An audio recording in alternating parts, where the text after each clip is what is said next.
तो पहला क्वेश्चन है साथियों अपना, निम्न में से किस वाक्य में क्रिया का अकर्मक रूप का है वो प्रयोग हुआ है। तो देखते हैं कौन से वाक्य में अकर्मक क्रिया का प्रयोग हुआ है। तो पहला अपना ऑप्शन है, सिपाही चोर को पकड़ता है। तो साथियों इसमें आपका क्रिया का सकर्मक रूप है, क्योंकि यहाँ पर आपका चोर है वो कर्म है इसमें। और दूसरा ऑप्शन है, मोहन गेंद खेलता है। तीसरा ऑप्शन है, श्याम आम खाता है। तो इसमें भी आपका आम है वो कर्म दिया हुआ है, और जहाँ पर भी आपको कर्म दिया वो आपका क्या होता है, सकर्मक क्रिया का रूप होता है। और राम स्कूल में पढ़ता है, इसमें भी आपका गेंद है वो कर्म के रूप में दिया है। तो ये तीनों ही वाक्य आपके सकर्मक क्रिया के वाक्य है। तो यहाँ पर जो आपका राइट आंसर होगा वो होगा राम स्कूल में पढ़ता है। तो मैं आपको यहाँ पर बता दूँ कि जिस भी वाक्य में हमें क्या और किसी का जवाब यदि प्राप्त हो जाए तो वहाँ पर आपकी सकर्मक क्रिया होती है। तो कर्म के आधार पर ये आपके क्रिया के दो प्रकार होते हैं, एक सकर्मक और दूसरा है यहाँ पर आपका अकर्मक जो आपके सामने लिखा है। तो यहाँ पर इन तीनों ही वाक्य में कर्म दिया गया है, तो जहाँ पर कर्म उपस्थित हो वहाँ पर सकर्मक क्रिया हो जाती है। तो चौथे ऑप्शन में आपका कर्म है वो मौजूद नहीं है।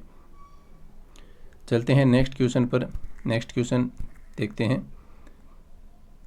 नेक्स्ट क्वेश्चन है, निम्नलिखित में से किस वाक्य में क्रिया के प्रेरणार्थक रूप का प्रयोग नहीं हुआ है, वो आपको यहाँ पर बताना है। यानी 3 वाक्य हैं, उनमें आपकी प्रेरणार्थक क्रिया है और एक वाक्य में नहीं है, वही आपका यहाँ पर आंसर है वो रहने वाला है।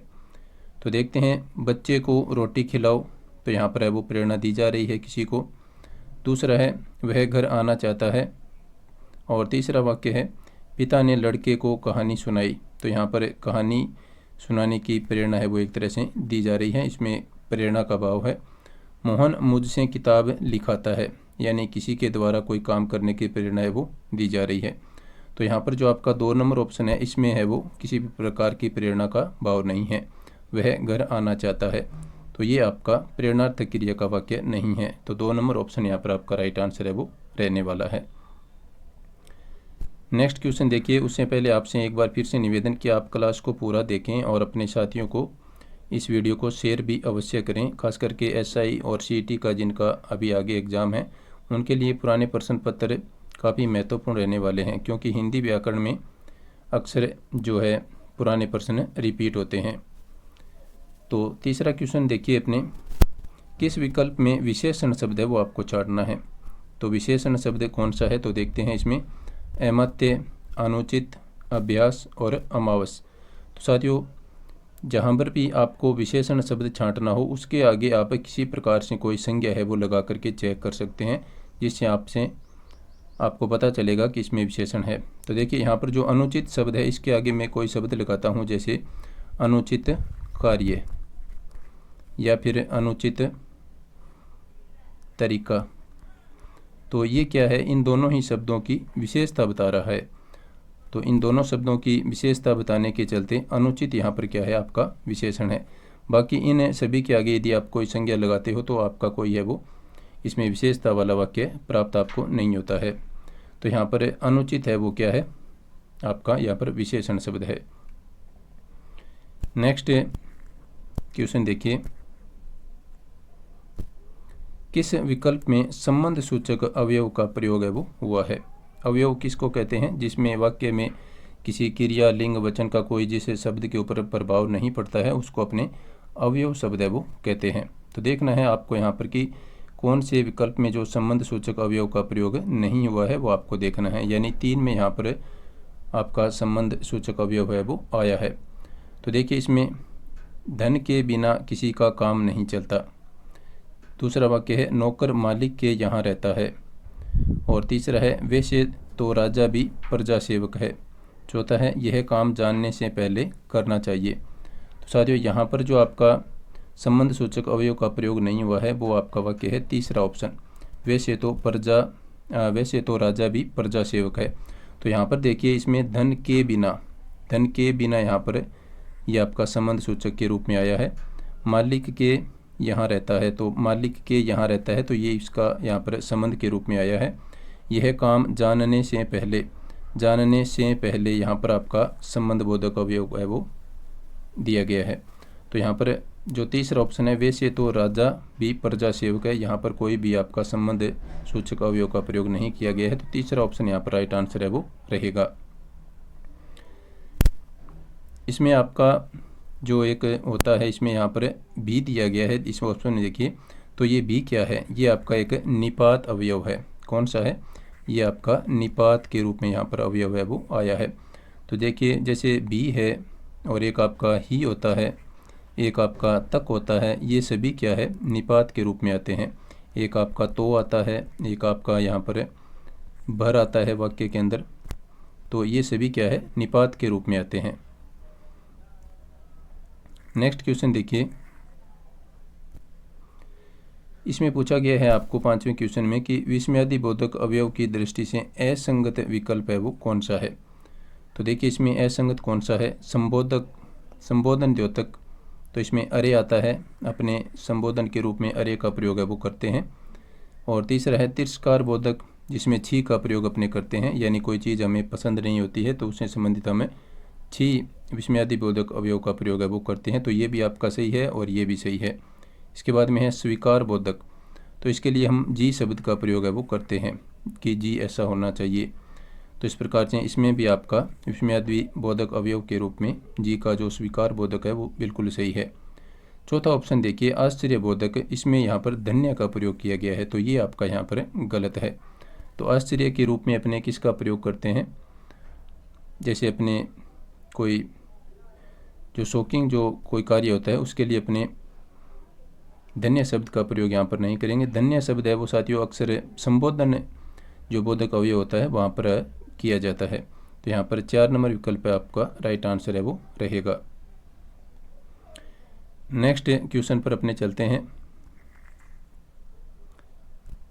नेक्स्ट क्वेश्चन में आपको पूछा है किस वाक्य में निपात का प्रयोग हुआ है। मैंने अभी आपको बताया था कि बी तक तो भर आदि है शब्द है वो निपात के रूप में आते हैं, तो देखते हैं कौन से वाक्य में निपात का प्रयोग है वो हुआ है। तो पहला ऑप्शन है अपना किसी आदमी को भेज दो, मैं आपके पास आया हूँ, इन दोनों में भी किसी प्रकार का कोई निपात है वो नहीं है। पशु पक्षी ही अपना हित समझते हैं, तो ये देखिए आपका यहाँ पर ही शब्द है वो दिया है, ये किस रूप में आया है, निपात के रूप में आया है। हमारे शिक्षक प्रश्न करते हैं, तो यहाँ पर एकमात्र तीसरा वाक्य है जो आपका राइट आंसर होगा, इसमें ही आया है आपका निपात के रूप में। जैसे मैंने आपको भी बताया था कि एक आपका ही है, एक आपका बी है और एक आपका जो तक है ये निपात के रूप में आते हैं, तो इसमें आपका राइट आंसर है वो तीसरा ऑप्शन रहेगा। नेक्स्ट क्वेश्चन देखिए, आप क्लास के बारे में अपना फीडबैक है वो कमेंट के माध्यम से अवश्य देवें ताकि मुझे भी इसमें मोटिवेशन है वो मिलता रहे।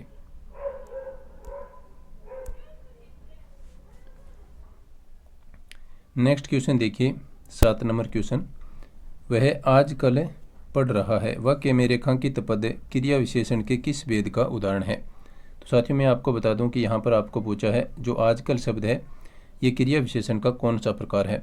तो मुख्य रूप से क्रिया विशेषण है वो 4 प्रकार के होते हैं, वो चारों ही नाम आपके सामने हैं। तो इसके लिए एक ट्रिक आप याद रख सकते हैं, कास पर, कास पर। तो इसमें क्या है कि का से हो गया आपका कालवाचक और से हो गया आपका स्थानवाचक और इसमें पे से हो गया आपका परिमाणवाचक और रे से हो गया आपका रीतिवाचक। तो अब आपको यहाँ पर जो बताना है कि कास पर जो अपनी ट्रिक है उसके अनुसार आपके सामने चारों नाम दिए गए हैं। तो आजकल जो शब्द है ये किस क्रिया विशेषण के भेद का उदाहरण है। तो आजकल क्या हो गया, ये हो गया आपका यहाँ पर स्थानवाचक, कालवाचक यानी समय सूचक ये शब्द है, कालवाचक यानी आजकल, आज या कल में, तो ये आपका समय की तरफ आपका यहाँ पर इशारा कर रहा है, तो आजकल हो जाएगा आपका कालवाचक। यदि यहाँ पर यदि बात करें अपने तो आजकल है एक, तो आपका इसके बाद में एक अब तक आता है, ये भी आपका कालवाचक में आएगा। एक आता है आपका दिन भर, ये भी आपका कालवाचक में आएगा।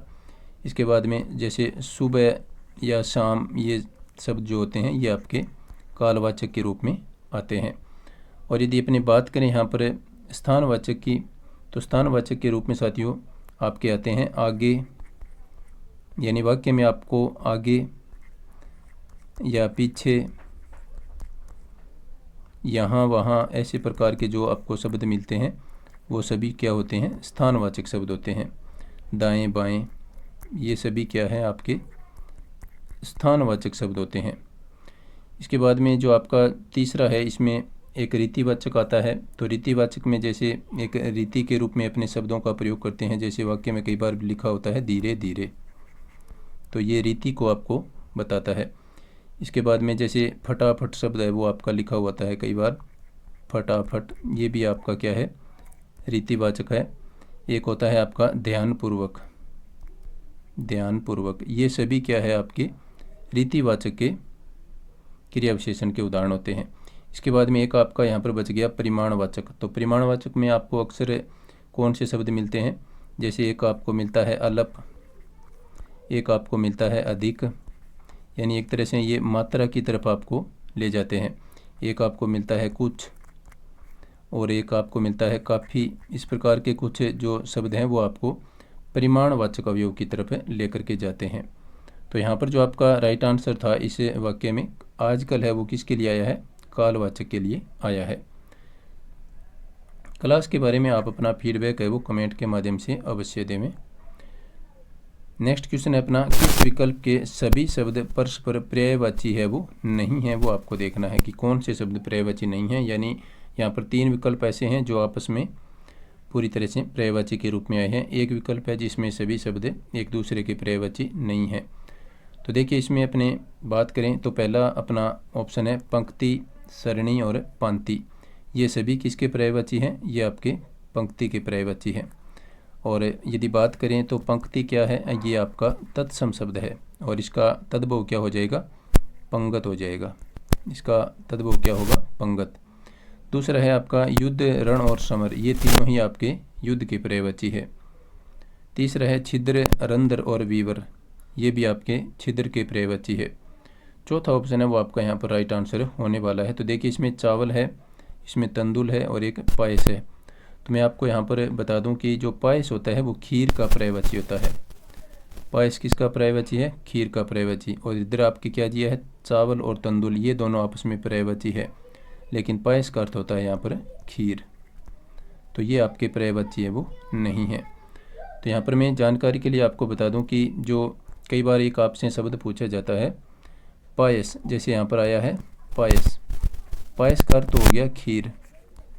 एक होता है पावस, ये आपको शब्द युगम में पूछा जाता है।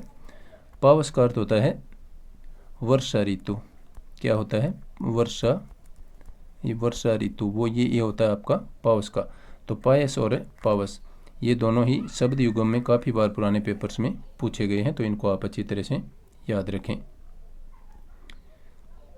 नेक्स्ट क्वेश्चन देखिए, नेक्स्ट क्वेश्चन है अपना, निम्नलिखित में से मोर का पर्यायवाची नहीं है वो आपको बताना है। तो देखिए कलापी, ये आपका मोर का पर्यायवाची है। मंडूक, ये आपका मेंढक का पर्यायवाची है, तो यही आपका राइट आंसर है वो हो जाएगा। केकी भी किसको कहते हैं, मोर को कहते हैं, और सीखी भी किसको कहते हैं, मोर को कहते हैं।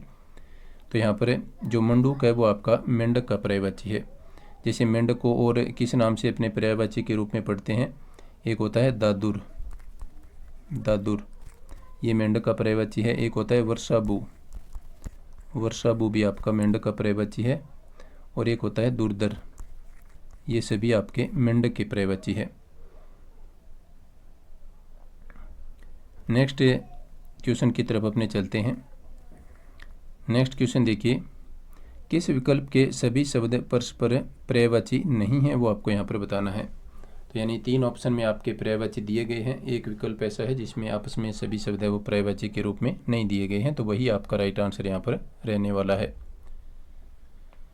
तो देखिए तम, तेमिसर और तिमिर, ये आपके तम के यानी अंधेरा के पर्यायवाची है। सर, विशिक और शिलीमुख, ये आपके बाण के पर्यायवाची है। तीसरा है खड्ग, असी और करवाल, ये आपके किसके पर्यायवाची है, ये आपके तलवार के पर्यायवाची है, ये आपके तलवार के पर्यायवाची हैं। इसके बाद में दिए है आपको मरुत, गंधवह और तरणी, तो ये आपका राइट आंसर है वो रहने वाला है। तो अब देखिए यहाँ पर जो मरुत है वो तो है आपका वायु का पर्यायवाची, और गंधवह यानी गंध को वहन करने वाला, तो गंध को इधर उधर वहन कौन करती है, तो वो आपकी वायु करती है, तो गंध वह किसका पर्यायवाची है? वायु का पर्यायवाची है।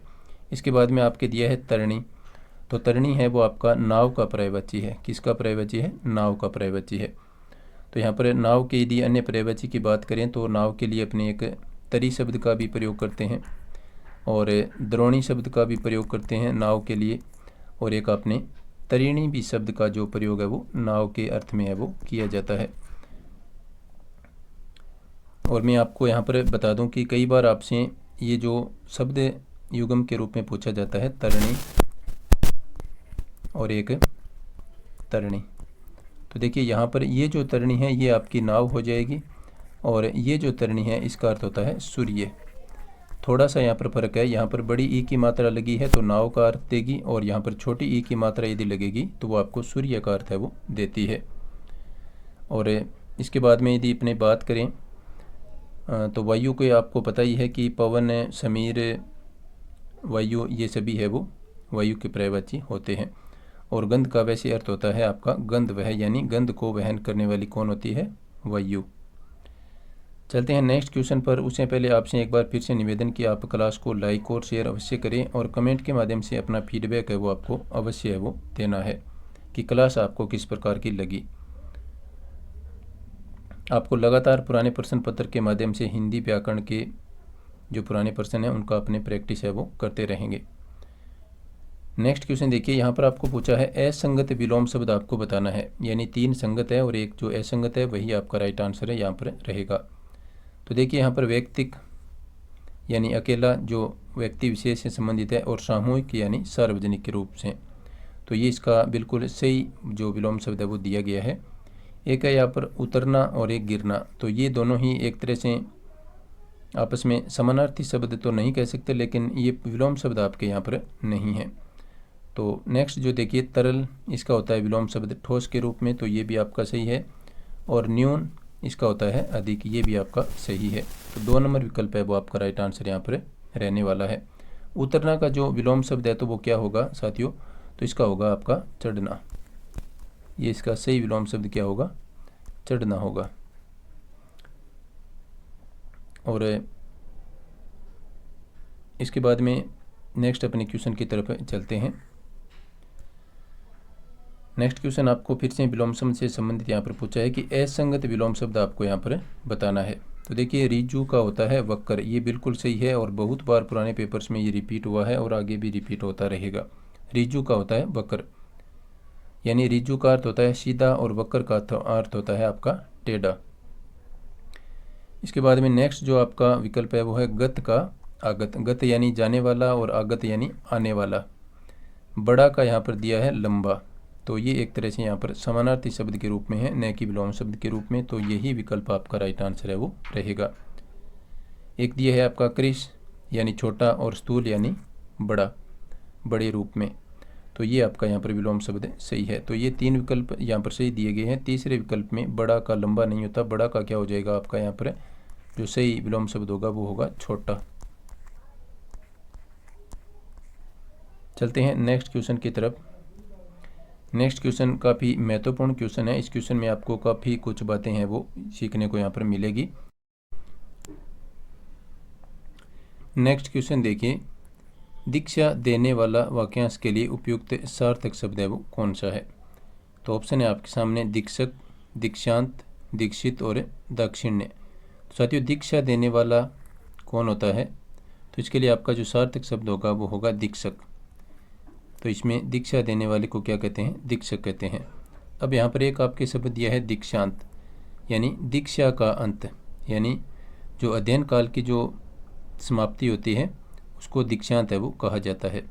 किसको कहा जाता है? इसमें आपका कहा जाता है अध्ययन काल की जो समाप्ति होती है, अध्ययन काल की समाप्ति को क्या कहा जाता है? दीक्षांत है वो कहा जाता है। इसके बाद में एक आपका शब्द दिया है यहाँ पर दीक्षित। तो दीक्षित होता है दीक्षा लेने वाला। कौन होता है? ये होता है आपका दीक्षा लेने वाला। दीक्षा लेने वाला कौन होता है? ये आपका दीक्षित होता है। और दाक्षिण्य किसको कहते हैं? दाक्षिण्य कहते हैं दीक्षा का भाव रखने वाला। किसको कहते हैं?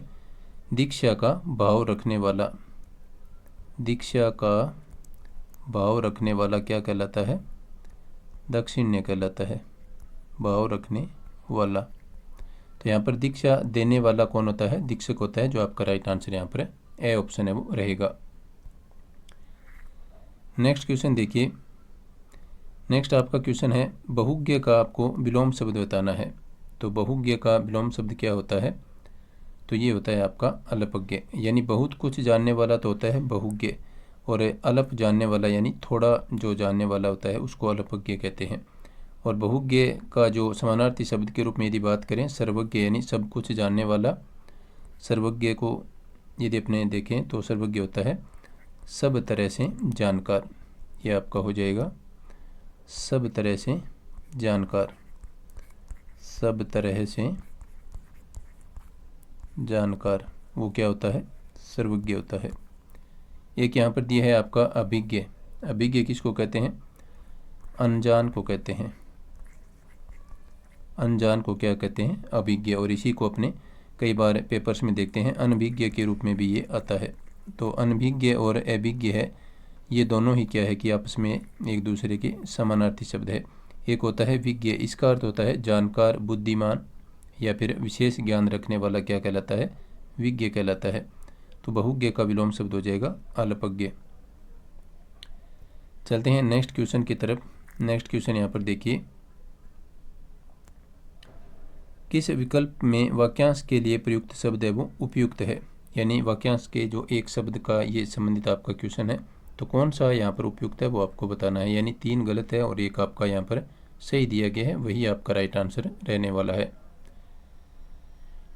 तो देखिए यहाँ पर अपने देखते हैं कि कौन सा जो है उपयुक्त है। कामना पूरी करने वाला यहाँ पर लिखा है कम में, जो कि क्या है? गलत है। करुणा का भाव, कारुणिक, ये भी आपका क्या है? यहाँ पर गलत है। जिसका समय बीत गया हो उसको क्या कहते हैं? कालातीत। तो ये आपका यहाँ पर राइट ऑप्शन के रूप में रहेगा, यानी ये उपयुक्त दिया गया है। कुछ समय के बाद कालचक्र, ये भी आपका यहाँ पर गलत है। तो अब देखिए, कामना पूरी करने वाले को कम में नहीं कहा जाता, इसको क्या कहा जाता है? इसको कहा जाता है कामद।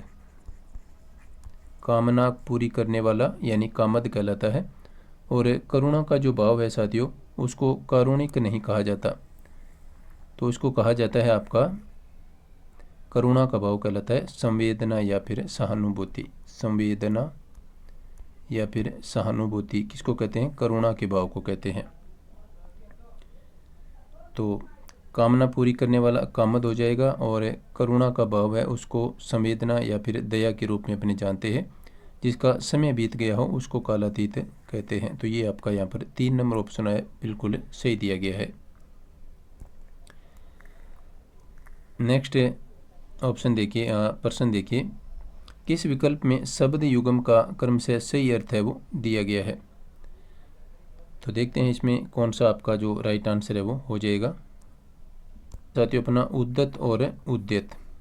तो उद्दत का अर्थ होता है आपका यहाँ पर उदंडी, जबकि यहाँ पर क्या दिया है? अड़ा हुआ। और उद्यत का यहाँ पर दिया है थका हुआ। तो ये भी आपका यहाँ पर गलत है। तो अपने को जो सही है वो यहाँ पर अलग करना है। परिहार और प्रहार, तो यहाँ पर प्रहार का अर्थ होता है चोट, जो कि दूसरे में आना चाहिए था, यहाँ पर पहले में दिया गया है। और परिहार होता है त्यागना। तो ये भी आपके आगे पीछे करके यहाँ पर गलत के रूप में दिए गए हैं। तीसरा है परिणीत और परिणीत। तो इसमें देखिए, परिणीत होता है आपका विवाहित, परिणीत क्या होता है? विवाहित। यहाँ पर क्या दिया है? अविवाहित। तो ये आपका गलत हो गया। और परिणीत इसका अर्थ होता है आपका रचित, यहाँ पर क्या दिया है? निवेदन। तो ये भी आपका गलत है। कटिबंध और कटिबद्ध, ये आपका यहाँ पर बिल्कुल सही दिया गया है। कटिबद्ध का अर्थ होता है कमरबंद और कटिबद्ध होता है तैयार। तो ये आपका राइट आंसर है वो रहेगा।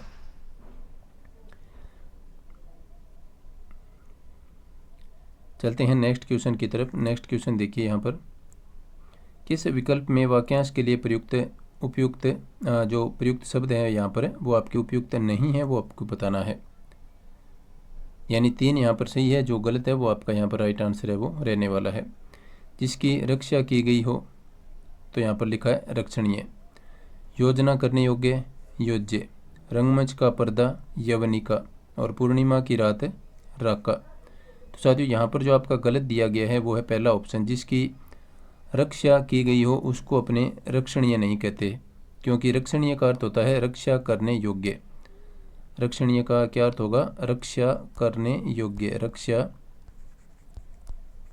करने योग्य जो होता है उसको अपने रक्षणीय कहते हैं, और इसमें रक्षणीय में आपका अनीय प्रत्यय वो लगा हुआ है, तो ये आपका उपयुक्त नहीं है। बाकी तीनों यहाँ पर आपके सही दिए गए हैं। अब रक्षणीय से संबंधित कुछ अन्य शब्द है वो अभी मैं आपको यहाँ पर बताने वाला हूँ।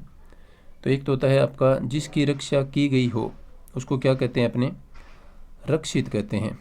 उसको क्या कहते हैं? जिसकी रक्षा की गई हो उसको कहते हैं रक्षित। ठीक है। इसके बाद में एक आता है आपका रक्षा करने योग्य। रक्षा करने योग्य उसको अपने रक्षणीय कहते हैं, मैंने अभी आपको बताया था। एक होता है आपका रक्षा करने वाला, तो रक्षा करने वाला है वो आपका हो जाएगा रक्षक। तो ये तीन होते हैं आपके, रक्षक, रक्षा करने वाला, रक्षा करने योग्य, ये होगा आपका रक्षणीय, और जिसकी रक्षा की गई हो वो हो जाएगा आपका रक्षित। बाकी तीनों यहाँ पर आपके सही दिए गए हैं, तो यहाँ पर उपयुक्त नहीं है, तो 1 नंबर ऑप्शन यहाँ पर गलत दिया गया है। नेक्स्ट क्वेश्चन देखिए, किस विकल्प में शब्द युग्म का क्रम से सही अर्थ नहीं दिया गया है वो आपको बताना है। यानी 3 यहाँ पर सही है और 1 गलत है, वो आपको अलग करना है। और मैं आपको बता दूं कि एसआई में खास करके आपको इस प्रकार के तत्सम, तद्भव, शब्द युग्म, वाक्य के लिए एक शब्द, शब्द शुद्धि, इन टॉपिक से काफ़ी क्वेश्चन है वो पूछे जाते हैं। तो यहाँ पर जो सही नहीं है उसको देखते हैं कौन सा नहीं है। मूल और मूल्य। तो मूल का अर्थ होता है जड़ और मूल्य का अर्थ होता है कीमत, ये बिल्कुल सही दिया गया है। एक होता है आपका सुक जिसका अर्थ होता है तोता, और एक होता है सूक जिसका अर्थ होता है जो। लेकिन यहाँ पर आपको क्या है, ये आगे पीछे दे दिया गया है, तो इसके लिए ये आपका अशुद्ध हो गया है। सुक का अर्थ तो होता है आपका तोता, और ये जो सुक दिया गया है इसका अर्थ होता है जो।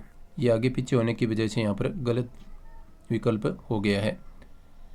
एक होता है बलि और एक होता है बलि, तो ये बिल्कुल सही दिए गए हैं। बलि का होता है उपहार, और एक ये जो बलि है ये होता है बलवान।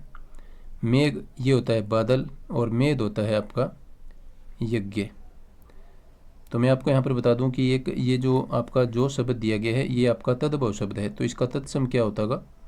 यव हो जाएगा। यव हो जाएगा किसका तत्सम? जो का। जो होता है तद्भव शब्द और इसका तत्सम हो जाएगा यव। ये काफ़ी बार पुराने पेपर्स में पूछा गया है। नेक्स्ट क्वेश्चन देखिए, कृति और कृति शब्द युग्म का क्रम से सही अर्थ आपको यहाँ पर बताना है। तो देखिए यहाँ पर कौन सा विकल्प है वो सही है। तो कृति का अर्थ होता है साथियों एक तो रचना, और इस कृति का अर्थ हो जाएगा निपुण। तो ये वाला विकल्प यहाँ पर आपका राइट आंसर है वो रहेगा। नेक्स्ट क्वेश्चन है आपका, शब्द युग्म का क्रम से सही अर्थ नहीं है वो आपको यहाँ पर छांटना है। तो देखिए इसमें चक्रचर यानी कुम्हार, चक्र को चलाने वाला, और चक्रधर यानी चक्र को धारण करने वाले विष्णु, तो ये आपका बिल्कुल सही दिया गया है। चक्रवात ये होता है आपका बवंडर, जो आपको यहाँ पर दूसरे विकल्प में दिया गया है, और चक्रवाल होता है चकवा, तो ये आपका आगे पीछे होने की वजह से इसका सही अर्थभेद है वो दूसरा विकल्प नहीं है। गोपन होता है आपका छिपाना, और गौम्य होता है गोबर, ये बिल्कुल सही दिया गया है। गेय का अर्थ होता है गाने योग्य, और गेह का अर्थ होता है घर। तो साथियों ये थी आज की अपनी क्लास। नेक्स्ट वीडियो में हम नेक्स्ट 20% देखेंगे, और क्लास आपको कैसी लगी आप कमेंट के माध्यम से अवश्य बताएं। वीडियो देखने के लिए सभी साथियों का धन्यवाद। नमस्कार।